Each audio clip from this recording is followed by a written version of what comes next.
Ayron Jones, I mean, you must be celebrating today. I'm sure it was a, big ad. They call it ad day in the radio and music industry. And we put in the new single "Mercy" today. I'm sure you had quite a few other stations jump on board today. You celebrating a little bit? Man, I'm doing the best I can. I'm celebrating by changing some poopy diapers. So, that's the real rock star life right there. Yeah. Yeah, no, I'm enjoying myself, man. I'm definitely taking it all in stride. With that happening, there's also a lot of work to be done. So I'll take some time to celebrate once I can take a little bit of a break here. But yeah, I'm definitely happy that Mercy started to take off, man. I'm really excited that people are really taking it up right now. Great song, man. We're going to jump into that here in just a few. It's weird in this, whole pandemic age. And I've seen so many, amazing artists' living rooms and sometimes kitchens and areas. I assume this is your living room. Are you in Yeah. Seattle right now? Yep, I'm in Seattle right now. Yeah. Okay, it's funny. I've actually gotten a few tours of different rock stars' home living situation, and it's always very, very insightful. Ayron Jones, good to see you, man, and congratulations on everything. You had quite the rough upbringing. Do you think that isolation, pain, struggle? Do you think that helps artists thrive, and how has that affected your musical style? Do you think? Certainly. It definitely, I think it helps a lot. I mean, it creates a lot of artist drive to be who they are, ultimately, and sometimes it becomes an obsession, and we've seen it that it takes over, and sometimes people can't really handle it. Yeah. The unfortunate truth about music, and unfortunate truth about some of the most brilliant artists and comedians of all time, is that these people were extremely depressed as well because of what they had gone through, either in a personal situation or because of their upbringings. Yeah. And I'm lucky enough to have been one of the few to take their pain and turn it into something beautiful, and I live in that beautiful space, man. I don't really have to struggle with a lot of the depression and the other things that come along with that typically. So, Yeah. but I think my music is what it is because of it. That struggle and that pain is what you hear in my music: the emotion, the pain, the passion, the soul. And I found a place to put those emotions, and and it's worked out for me so far. So yeah. Yeah, and a lot of artists will channel that into artistry, kind of like a fight or flight thing, and some folks will get caught up in the drugs or whatnot. And there's another sect that goes hardcore religion. Did hardcore religion ever come into play in your household or growing up, or are you a practicing man of faith, or is it just a very personal thing?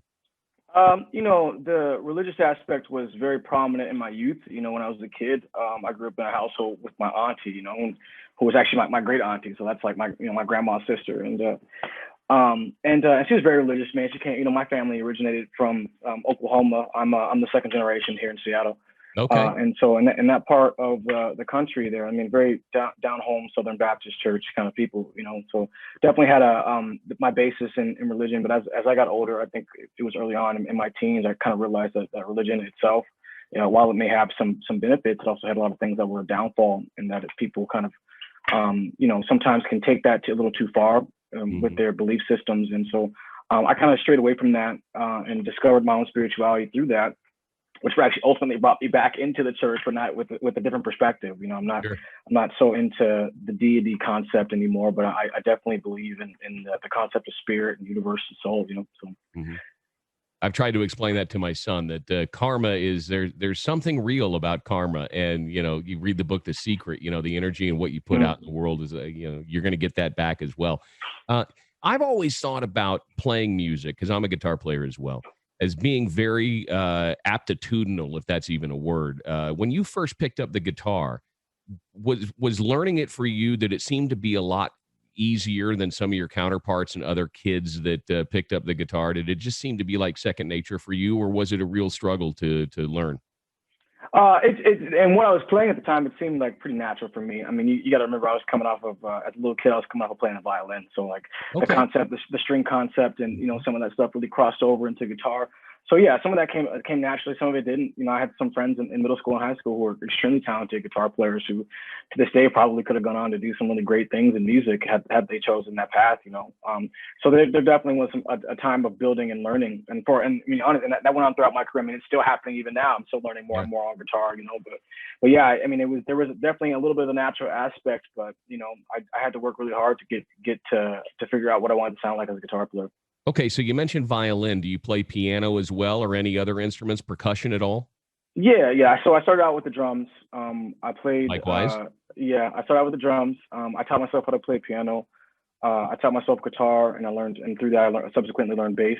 Mm-hmm. So I kind of messed around and all that. And if you understand those concepts at all, especially with the piano and the guitar, like those are the concepts for percussion and string instruments that you just kind of the basis of what you need to go on and learn everything else, branch outside of that. So that's kind of where it all started for me. And luckily I can tell you now on this record, I got to play some bass for some of my songs, and okay. I got to lay down some of that instrumental stuff that I learned over the years. So which is really cool. Yeah. The video for "Take Me Away" on the top of the Space Needle. How surreal was that whole experience? Like, oh my God, I finally made it. Or were you just thinking about, oh my God, we're spending so much money? Oh man, what was cool was that when you're an indie artist, you think about the money. Yeah, of course. Yeah. When you're independent, you're like, oh my God, how much money is this gonna cost? Am I gonna be broke? But but finally getting that major label deal, give me a major label budget was that was a surreal part to have finally made it to that point, and then to be on top of the space, in the town I grew up in, was that was the most surreal part of it. I think I still have some backstage videos, behind the scenes videos of me freaking out a little bit, but it was surreal. It's still surreal. I still think I look over and I was like, I was up there. Damn, I could see it from my house. Like, wow, that was crazy, Yeah.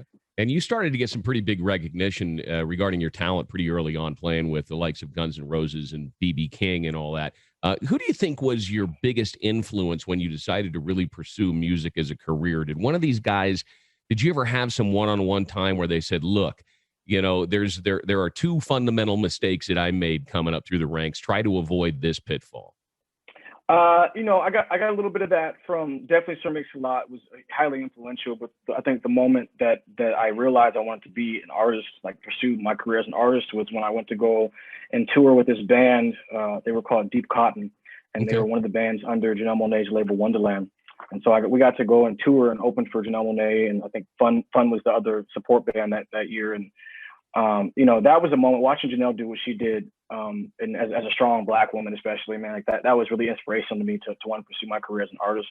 And then from that moment forward, I mean, I actually got a phone call from those guys not too long after that, and they wanted me to move down to Atlanta and come be a part of the whole thing, man. And I remember at the time it was like I can do this, or I can do my own thing, and I turned down the guaranteed money and place to stay to pursue my career in music, man. So, 10 years later, here we are. Wow. Good on you, man. Good on you. So let's talk about the new song, Mercy. Is this more of a personal song about your own history, or about how you've witnessed history in the making over the last year or so in society? This is definitely more my perspective of witnessing history in the last year or so in society, and a little bit of, it ties into my personal history of what I've faced as a person of color in this country as well. But it really, I wanted to highlight what everyone was going through, to kind of just like take an outside perspective and not just say, hey, this is my perspective as a Black person. This is my perspective, sure, as a Black person, but it encompasses my perspective as an American in this soup of culture that we have. And so I expect, we saw a lot of extremes happen from the weather to the discourse to all these things. I knew that if you were on the outside looking into America right now, especially from the world stage, if you're looking outside in America, like wondering what's going on. And I thought that Mercy was going to be the kind of song that gave you that perspective, that let you know like how we were all feeling. Because, I think a lot of times what happens is the representatives of our country speak out for us, but that doesn't always encompass the voice of the people, And I think the voice of the people is oftentimes very different, where, the media will kind of grab at the extremes. They'll say we'll get this person for an interview, we'll get this person. These people are on the phrase. And it's not really getting the people that are all in the middle here. I think if you're one of those people in the middle watching this all go on, that's what you were praying for, was just a little bit of mercy, You just wanted to feel like understood and heard. Yeah, the last year has kind of been almost information overload, I think, for a lot of America, and misinformation overload in a lot of regards. Okay, switching subjects. I'm a bit of a gearhead, and I'm sure a lot of folks watching this are a bit of a gearhead. And you have a very interesting, unique guitar playing style. I've noticed a lot of downward picking, but tell me about your gear a little bit. Are you a Strat player exclusively, or do you use different guitars for different songs that we might not see in a video? I use different guitars for different songs, man. I'm definitely a tonal person. Like I definitely, if there's not a particular Strat I can grab, Strat's the first instrument I'm going to go to. Yeah. Simply because that's what I grew up with. I was a Squire Affinity kid, man. Like with that Strat pack, and on Christmas I freaked out. I saw the Squire with the little the solid state champ, and I just freaked out. So I've been a Strat kid my whole life. But I also recognize that when you're painting a picture, an audible picture, a sonic picture, you got to grab a different paints. And so I tend to go grab whatever I can to really bring the point across in the music, you know. What's your most unique piece of gear, would you say? Unique piece of gear. The most unique piece of gear I have is this custom Strat build from this cat named Lynn Ellsworth out in Spokane. He built a guitar and given it to me. It's like a flame maple Strat setup, man. It's a really cool. That's probably my most unique setup. Also, I have a boutique amp from I don't know if you know about Dr. Z amps. Yeah, so I have a Dr. Z Mass Senior, which is this 38 watt 212 amp with the Bluebell Celestion. And what's the other one? Yeah, Bluebell, and then the Celestion. Yeah. So my first amp ever was a Roland JC120. If you've ever heard of JC120, that was a great amp. I couldn't get the right Metallica sound out of that JC120, and like a schmuck, I think I traded it in for like a PV half stack or some piece of crap back in the day. But I regret that move forever. Okay, so that leads me into before this custom amp, were you a Marshall purist or a Mesa Boogie? Or I mean, you have such a raw sound. And what does your outboard gear look like regard to, you know, pedals and effects and stuff? Sure, yeah. I was never a big Marshall guy because I couldn't afford it. Yeah, no doubt, right? So for the longest time, man, I was playing through a Hot Rod Deluxe 112, and then you know, one day I you know, in my journey, I've had the opportunity to cross paths with a number of different artists, and I was playing at this place called Whiskey Jack's over in Idaho, and I was playing a show with Lucas Nelson, The Promise of the Real. Oh yeah, I love those guys. And I found out he was going stereo through his amp setup. So from that moment forward, I started going stereo. So when you see me, I play with split channel, and it's always on. And I have the Hot Rod Deluxe, you know, sitting on one side, and I have this Dr. Z Mad Senior that I'm going through split channel, and it creates this amazing overtone of sounds, you know. So that's what I'm typically going through. I never really had the big, you know, I mean, the Dr. Z is probably the biggest gear I've got, you know. I never really had all the top notch gear, but that's kind of slowly changed as my career's progressed, and I'm getting more availability to grab at some different stuff. I need to show off a little piece real quick. Hang on. Yeah. I don't know if you're a fan. Likely you are, but have you ever seen this pedal right here? Dang it. My background is going off. I've never seen that before, man. What is that? Okay, this. I played bass in a lot of bands, went up to Nashville, did some recording and stuff. It's the Doug Pennick pedal from King's X. Are you a Doug Pennick fan at all? Okay, yeah. Yeah. And I used to split up my sound stereo going out of a Boss pedal and going to a guitar amp and a bass amp. I had an old 1968 810 SVT that was all fiberglass. So I was able to get these crisp sounds out of the guitar amp with the four Celestians, and then this big oomph with the amp. Anyways, we're getting too far down that road. No, that sounds dope. I love it. I'm just like, yes, more. Yeah. So when not immersed in music, what do you like to do for fun, man? I play chess. I'm an ultimate frisbee fanatic. You know, I read. You know, I do boring dad stuff. You know, and I hear you. That's about it. But no, I've lived a pretty cool life, man. I played ultimate frisbee for a number of years, so I'm a big ultimate frisbee fanatic, man. I played for Team USA and 2 world championships. And nice, wow. Yeah. So that's what I did before. I just posted a video on Instagram talking about being the quarrels of being an alternative black kid, you know. And so yeah, that's kind of me, man. It's always been me. I was in the rock music and the sports that weren't typically encompassed by my culture, which is, you know, things like frisbee and chess and all the nerdy stuff, you know, like I read about quantum physics and science. And that's like cool. That. Did you dive into the whole cryptocurrency market with Elon Musk putting 1.6 in Dogecoin or Bitcoin or one of these things? You know, man, I was telling my wife, I had, you know, just dabbling into the market. I invested $25 about 2-3 months ago. And now it's $60. So I'm very happy. That's great, man. Hey, look, I know you've got other stuff to do this afternoon. I wanted to say appreciate your time and congratulations on everything. I can't wait to see you live. You know, eventually we'll get back into the live music setting. And you being such an advocate for what's going on in the Puget Sound, I wanted to see if we could throw out a shout out to what artists aside from you are you most excited about and should a music lover go and check out from the Puget Sound. And I'm going to throw one guy out, and that's Noah Gunderson, who I'm just a huge fan of, but a lot of people don't know who he is. But who would you say is an artist that maybe I can go and explore sometime this weekend when I'm farting around on YouTube?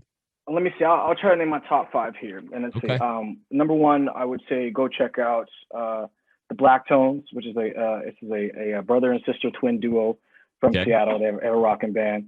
I'd say go check out.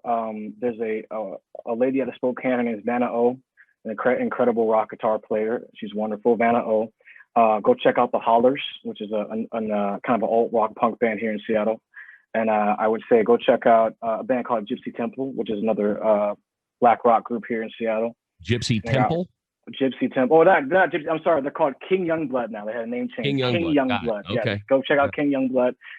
And I'm thinking of one more. Oh, and Whitney Mange, good friend of mine. She's a singer-songwriter out of Seattle. And yeah, I'd say go check out those five cats, man. That'll give you a good insight on what's going on here in Seattle. And there's so much more. I could go down a whole big list of it, but I'd say check out those top 5 artists for sure. Cool, man. Well, if you don't end up down here in Reno doing a show soon, maybe a guy can make a trip up to Seattle. And I'll be here, man. As long as things are closed, I'm gonna be sitting right here in my living room, man. All right, brother. Much love. Thanks again for the time, Ayron Jones. Thanks for having me, man. You take care now. All right, dude. See ya.